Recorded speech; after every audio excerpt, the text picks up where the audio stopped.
Hello and welcome to my channel. Here I review new movies and television shows and try to release a new review every day from Monday to Friday. Today's movie is The Locksmith. It's a crime thriller that follows a thief as he comes out of prison. He tries to go straight but ends up being convinced to do one more job. When that job goes sideways, he finds himself caught up in something bigger. This movie's writing credits are a mess, so bear with me. The original screenplay was written by John Glosser and Ben Cabialis, and was based on the original story by Blair Kroeber. Then apparently, it was rewritten by Joe Russo and Chris Lamont. Finally, the movie was directed by Nicholas Harvard. In the film, Ryan Philippe plays Miller Graham. He's a career criminal that is good at picking locks.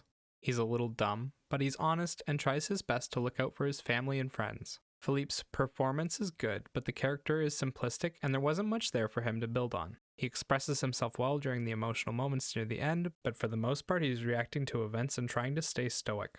At the start of the film, he pulls a job that goes bad and ends up locked up in prison. After Miller gets out of prison, Frank, played by Ving Rhames, sets him up with a job. Frank is a locksmith that raised him and tried to teach him the value of hard work and an honest day's labor. The relationship between them is kind of sweet, and Rhames plays a good father figure. He always knows what to say, and he genuinely looks like he cares for Miller and his family. His inability to keep Miller out of trouble seems to chew him up inside, and Rhames puts on a solid performance doing it. He doesn't get as much screen time as he deserves, but he got his big moment, and he nailed it. While working for Frank, Miller also tries to reconnect with his ex-girlfriend and his daughter. His ex, Beth Fisher, played by Kate Bosworth, has moved on with her life, and she's only willing to meet with him for the good of their daughter Lindsay. Miller spends a bit of time with Lindsay, bonding with her and teaching her about picking locks.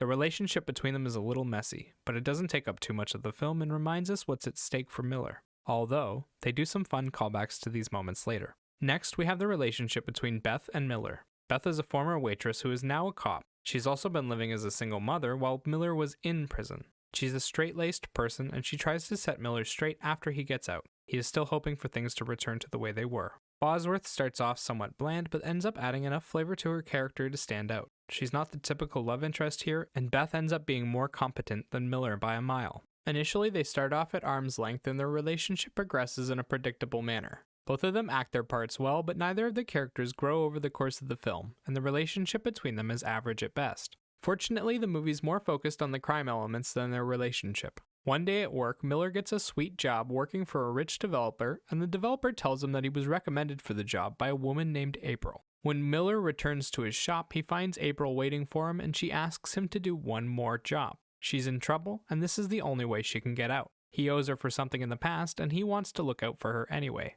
From there, the film follows a fairly predictable path. The story is simple, it does emotions well, and it's entertaining. There was a lot of tension between the antagonist and Miller, and when things start popping off, it quickly becomes clear that no one is safe. The film doesn't try to set Miller up as some kind of action hero. Instead, he's just a normal criminal trying to keep his head down. And when we see him in action, he's good at picking locks and moving stealthily, but makes all kinds of tactical mistakes during his break-in. I like that they didn't try to make him into something he's not, but I wish they had let him pick some locks that were a little harder than basic door locks. It didn't seem that fitting for how much they hyped up his skills. The action sequences are short and sparse, but tense when they happen.